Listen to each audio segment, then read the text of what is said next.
الله الله الله الله ما لنا مولى سوى الله الله الله الله الله ما لنا مولى سوى الله. الحمد لله رب العالمين والعاقبة للمتقين والصلاة والسلام على أشرف الأنبياء والمرسلين أما بعد فأعوذ بالله من الشيطان الرجيم بسم الله الرحمن الرحيم كنتم خير أمة أخرجت للناس تأمرون بالمعروف وتنهون عن المنكر وتؤمنون بالله صدق الله العظيم رب اشرح لي صدري ويسر لي أمري واحلل عقدة من لساني يفقهوا قولي. All praises due to Allah subhanahu wa ta'ala, the most gracious, the most merciful. Peace and blessings be upon Rasulullah sallallahu alayhi wa sallam. Assalamu alaikum wa rahmatullahi wa barakatuhu. I hope everyone is doing well, alhamdulillah. We thank Allah subhanahu wa ta'ala for all of His bounties, all of His grace, all of His gifts to all of us. We are in luxury, we are in perpetual luxury, alhamdulillah, alhamdulillah, alhamdulillah. We also make dua to Allah subhanahu wa ta'ala that He continues to shower His mercy upon all of us and that He removes the difficulties from the Muslims around the world and that He elevates the ranks of the shuhada of Palestine and any Muslim who have been martyred around the world. So with that in mind, let's continue. Not continue, but let's begin a new topic today. And the topic of discussion is back to school. Since some of the students here have gone back to school, so maybe we could reflect upon some of the things that we should keep in mind. So, and it doesn't just apply to school. You could say back to work, back to business, back to the community, basically. Whenever you go out, you go out in the wild, basically. So how to prepare yourself to go out in the wild. So the general guideline that we should keep in mind when we step out of the home, wherever we go, is this verse of the Quran where Allah subhanahu wa ta'ala mentions, He says that kuntum khayra ummatin, that you are best of the mankind. Allah subhanahu wa ta'ala is addressing the believers that you are best of all the people that exist on the world. Ukhrijat linnas, the best of the people who have been sent on this world.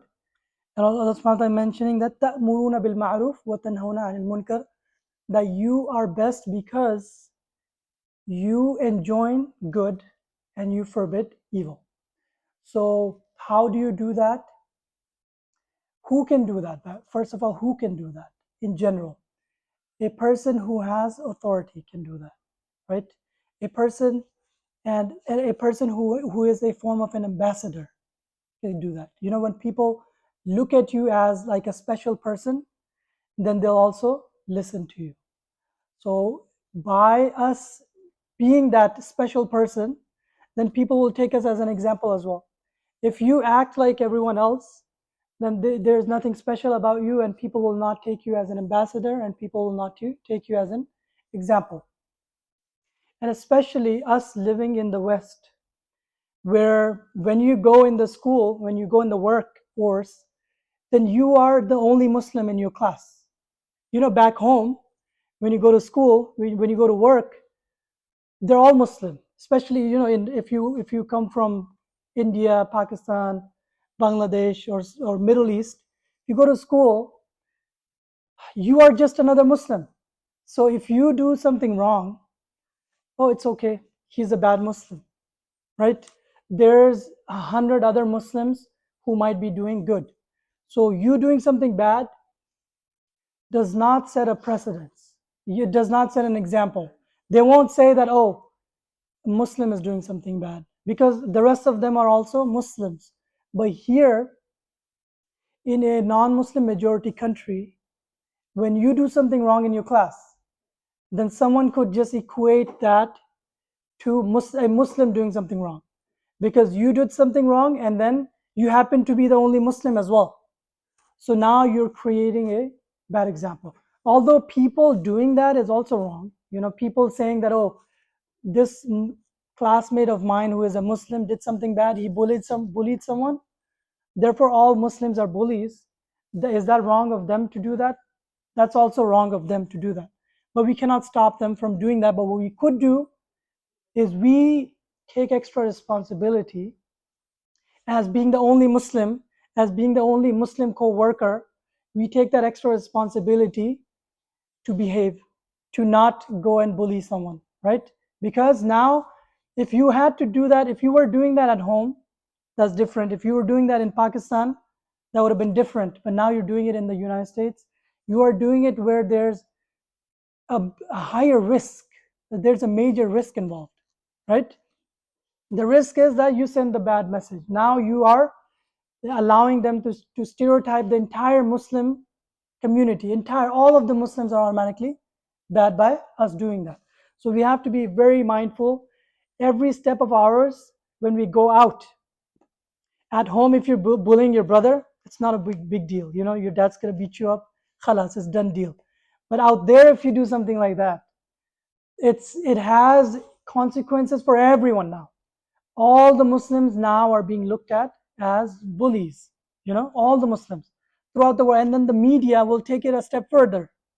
The media will use that as an example. Here's another example of a Muslim person terrorizing, and all Muslims therefore are terrorists. So media will take a whole another step further. So we need to keep in mind that we are ambassadors in this country. In general, we are ambassadors of Allah subhanahu wa ta'ala, and especially when there's just completely non-Muslims all over around us, then we have to be extra mindful of each and every step of ours. Each and every step, each and every statement of ours. Us cursing, us using foul language, it has more implication than another. If a Christian bullies another Christian, right, another student, is that a big deal? That's not a big deal, because there's 30 other Christians in the classroom. There's 30 other atheists in the classroom. They will not pin it down to Christianity. They will just say, oh, he's just another student. He happened to be Christian, because there's other Christians in the class. It's not a big deal. So that's at stake. That's at stake if we don't behave. So when it comes to our physical character, it's being watched, okay? So you need to make sure that, we don't do anything bad. We don't do anything bad. So in terms of our statement, in terms of our action, so we have to be not just bad. Also, we cannot do the things that they have normalized either. If we dress like them, let's say we just dress like, our daughters, they don't wear hijab. So now what that means is that on one hand, she's not poking out. She's not poking out in the crowd. She looks like any other Christian or atheist. But at the same time, now she has lost her own identity as well. So now, first of all, nobody knows she's a Muslim, because, oh, I didn't even know she's a Muslim. She looks like us. She talks like us. She acts like us. So yes, she didn't do anything bad to put a bad name. But at the same time, people will say that, oh, Muslims are also like this. She's a Muslim. If they find out that she's a Muslim, first of all, no one will find out that she's a Muslim, because her actions, her statements are just like any other non-Muslim. So they won't find out. But if they do find out, then they'll say that, oh, Muslims are also just like this. They drink alcohol. They also do everything that everyone else does. This is a norm of this society, and the Muslims are also, they are the same. They don't do anything different. So we can't do that either. So what we have to do is, first, we don't do anything that's bad, and second, we don't follow them either. We express our own identity, the Muslim identity. What is a Muslim identity? Muslim identity is the way we dress, right?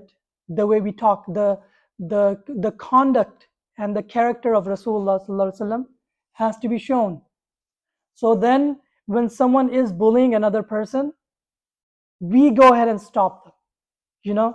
Instead of us standing in the crowd and also laughing, we take a stand. We go and stop it. Now what's going to happen is that the best thing that would happen is that in the news it will come that a Muslim person stopped another bully from bullying another kid. That's the best. But even if it doesn't come in the news, at least the people around in the school, at least, they'll get a message. They'll get a great message that Muslims, they don't only not bully, but Muslims, you know what they do? They stop it. They go out of their way to stop from bullying to happen. So that's a great message to be sent. And now you're doing the work of basically the work of the Anbiya, right? Amr bil Ma'ruf wa Nahi anil Munkar. You are getting to that level. So how do we do that? By changing our actions, by not assimilating with the crowd, and also by not doing the bad things that they do, but also by showing them the best of our character, best of Muslim character. Next, the first point, everything that I said, if it could be summarized as being an ambassador of our faith. Ambassador, you are ambassador of the Muslim faith. Wherever you go, your mechanic shop, your workshop, your job, your college, your school, wherever you go, you are an ambassador. Second is that we need to maintain our own faith. You cannot be an ambassador who's missing prayer. Can you be an ambassador who's missing prayer? Can you be an ambassador who, when it comes time to exams, he didn't fast because there was an exam? Can you be such an ambassador? You could not. In fact, if you are such an ambassador, then your being an ambassador will not have any effect. When you go, when people see your outward conduct and then you're not praying, then there's no spirituality in it. Spirituality is missing, so it will not have any effect. Understand? In order for any action to have an effect, there is a spirituality that goes behind it. When I say something, if I say a lot of things, and if it's not really backed up by my own actions, right, for example, then it doesn't have too much of it. It could still have an effect, but it doesn't have too much spirituality. That's why I could say one thing, and then another big scholar could say 5 more things, or the same thing as myself.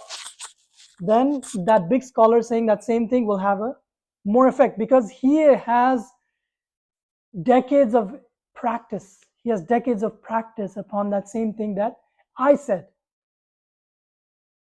So I was mentioning that, so first and foremost is your 5 daily prayers. So being a student, being an employee, we make sure that we don't compromise the prayer, no matter what happens. No matter what happens. But usually we see what's happening with the Muslims around the world is that the first thing that gets compromised is the prayer. Unfortunately, they come home and they combine all the prayers. If someone is doing that, that's not as bad as if someone is just not praying at all. That's the worst. But a person is coming home and making their dhuhr qada and then asr qada, maghrib qada. That's not what we want, because when you miss a prayer, the qada is just, qada can never replace the ada. When you make your prayer on time, there's no replacement of that. There's no replacement of that. You could pray several nawafil, you could pray several qada, you could do tawbah. There's no such thing as replacement for that. You could not replace it. Once the time is done, time is done. So therefore, never let this qada option be an excuse to missing your ada. Okay, and the masjid could provide an excuse. You want to show a paper to your teacher, we can provide a letter to show to your teacher that you must pray. This prayer of yours is more important than that class of yours. This prayer of yours is more important than that job assignment of yours. And if the teacher doesn't accept it, you should go to the counselor. You can go all the way up to the principal, no problem. A lot of times we shy away from escalating things. That's just us, a weakness in our iman. We should take it a step further. We should fight for what we need to do. If we need to pray, we should fight for it. Even if I have to talk to the principal, I'll go talk to the principal. And you'll be surprised. You don't even have to go to the principal. You just talk. By the time you get to the counselor, it's resolved. By the time, if it gets to the principal, now even the teacher is in trouble for denying that. If it gets to the principal, the teacher is in trouble. The counselor is also in trouble. So that's one thing we do have going for us in this country, is the freedom of religion. And we should not be shy from exercising that wherever we can. Everywhere we can, we should never be shy from exercising that. Even at work, if someone does not let you get a break, you get a break for your bathroom, you get a break for smoking. People get a break for smoking, Sometimes you see at work, when I used to work in retail, my coworkers, they'll always be on a smoking break, and I'm doing all the work. Like, I'm wondering, should I just start smoking if I need a break? They're getting all the breaks. So how come you're not taking break for your prayer? So prayer is much more important than their smoking, and they're able to get that, then you must be allowed to get your prayer breaks. So speak to whoever is in authority and get that. And if they deny, they can get themselves in trouble, big time, because now they're denying their right of your religion, freedom. So make sure you do that. So maintaining your faith is very important. Also, you're maintaining your dress code. You don't dress like them. You don't dress like the average, American average atheist, average Christian, where dresses are torn apart from different places, and pants are like halfway down. They're just dragging down, or sometimes even the men or women, they wear super tight clothing, right? Barely any clothing. So those are not the clothing of the Muslim. I'm not telling you to wear the thobe. You don't have to do that. But there is a balance. You can wear a shirt that's loose. You can wear a trouser that's loose, and that could be considered Islamic clothing. That same shirt and trouser, if someone wears a ripped shirt and very tight, now all of a sudden it's not Islamic anymore.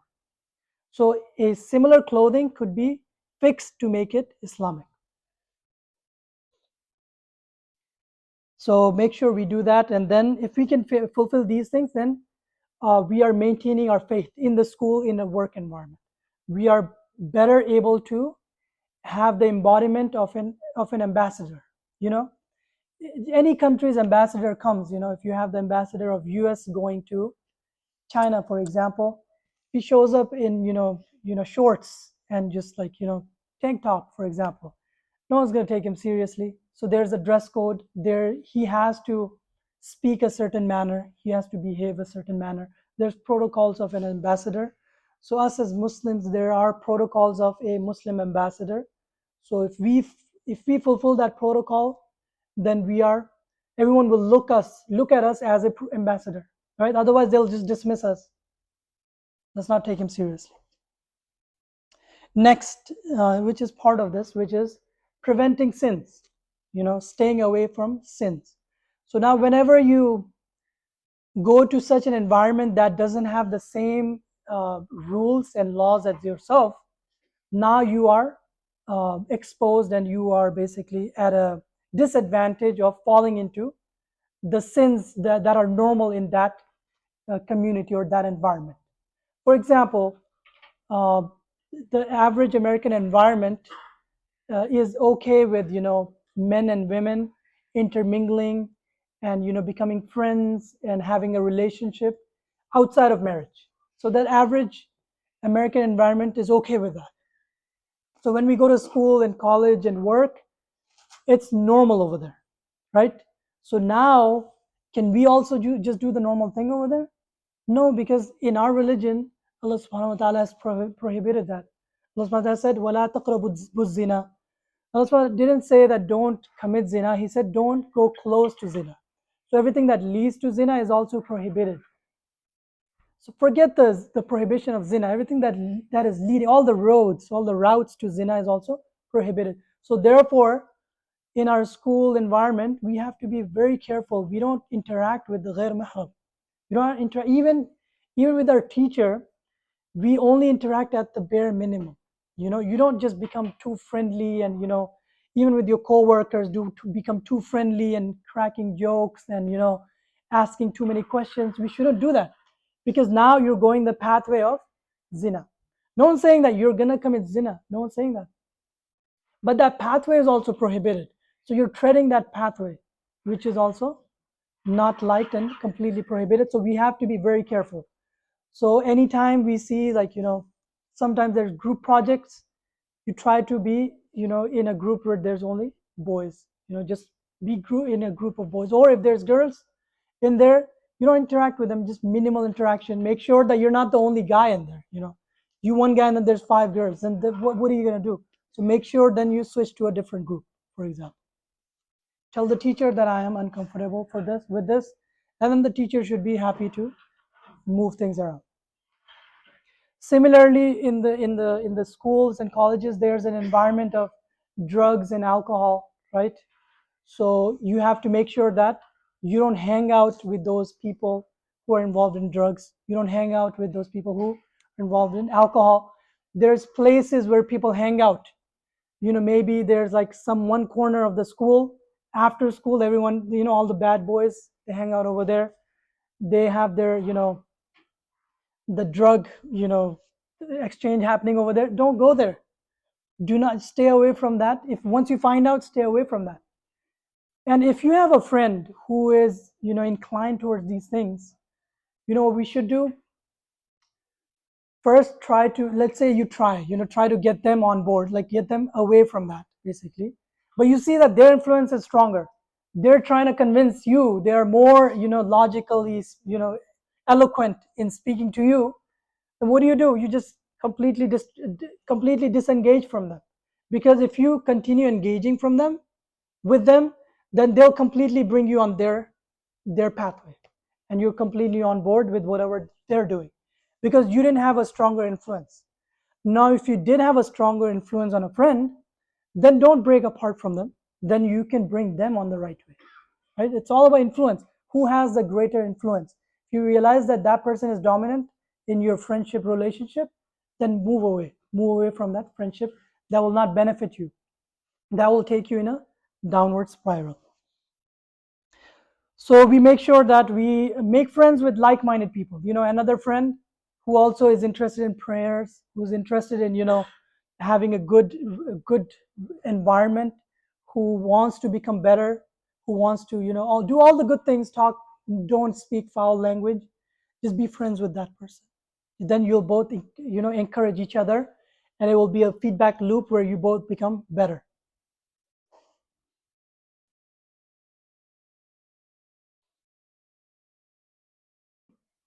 And also outside of school, outside of work, we try to come to the masjid more often.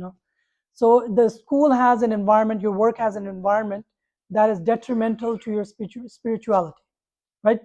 No doubt about that. Now, if you come to the masjid, that fixes that. It's like a damage control. So you spend 6 hours, 7 hours at the school, at the work environment, but you should come to the masjid at least 1 hour. At least 1 hour. That will heal you spiritually a little bit. But the thing, what's happening is that we spend the whole week, and then we go to the masjid once a week. So 1 week of damage and 1 dose of repair. Imagine a doctor telling you, take this medicine. You have to take it 3 times a day to fix, your whatever your disease you have. Now you're taking it once a week. That's not going to have any effect. The disease will grow and grow, and then it will just take you, right? So we need to make sure that we combat the bad environment with good environment. Ideally, we have great environment at work. We have great environment at school. Ideally, we do that, wherever we can. For example, if we have our children, if we can afford like a Islamic schooling or, private schooling, we can afford that, then we might as well do that. That way you're saving them from all this struggle. You're giving them a good environment right off the bat. You cannot do that, but at least you can teach them to, at least, let's say the school environment is 5-6 hours, then come back to the masjid afterwards. Whenever you get a chance, go sit within the right company, go to the right place to heal yourself. The healing doesn't happen, then it's only gonna make things worse. Now the next main point. So far we were discussing maintaining your faith. The next main point is that we make sure that we achieve our academic goals. You are going to school, you achieve your academic goals with the proper intention. So your goal by going to school is that you are interested in maybe the science of the stars and the sun and how the universe works. You're interested in that, so you should be connecting it to Allah subhanahu wa ta'ala. That should increase your iman. You want to know how Allah subhanahu wa ta'ala created the universe, the whole working of the universe, so you should always have that in mind. Or another intention could be that you're going to school to earn a skill so you can earn a halal living. So that's also fine. You're learning a skill. The Anbiya, they also had different skills, and they would earn a halal living through the different skills. So you're also doing that. You're earning a skill so you can have a halal living, honest living. So that's a good intention. So then when you go to school and you learn your things, then you shouldn't cut corners. You shouldn't cut corners at school either. The level of ihsan in our religion, that when it comes to the level of ihsan, you pray as if you're seeing Allah subhanahu wa ta'ala. That's the highest form of prayer. So the level of ihsan can be extended to all the other avenues of life. So even at your school, when you're studying your science, your mathematics, you should be the top student, the top performer, right? You should be an A student, because you're showing the level of ihsan even in that. Whatever you're learning, you're putting 8 hours in learning that, just put your 100% in that, instead of procrastinating, not paying attention, not doing the homework. That's something also we don't want.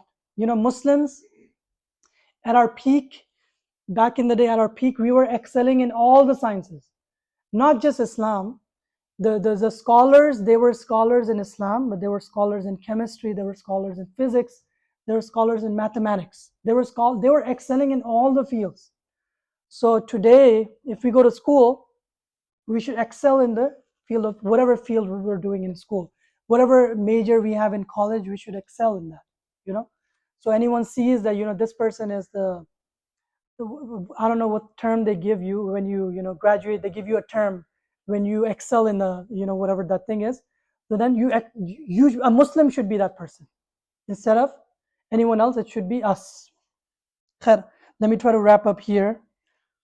Lastly, we should remember that anything that we learn that is problematic to our deen, to our aqidah, we should bring it up to our scholars, to someone who knows, to the imam.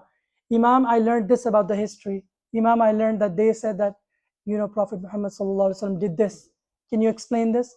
So any doubt that arises in our mind by going to these secular institutions, it should be clarified, because that doubt will grow and grow. Maybe the teacher is an atheist and he tells you about something that that is struck in your mind about how he says that everything came into existing out of nothing. So now you're pondering. Maybe you couldn't get an answer in your mind, so now that idea will grow and grow. And then that's why you see so many students, they go to school and colleges, they come out, they were Muslims, but they came out atheists, because they never sought clarification. They never sought clarification from an expert. You don't do that, then that doubt will keep growing. So may Allah give myself and all of us the tawfiq to be great Muslims, to be ambassadors in our dealings, in whichever field we are, in our schools, our colleges, and our works. Wa akhiru da'wana alhamdulillahi rabbil alamin.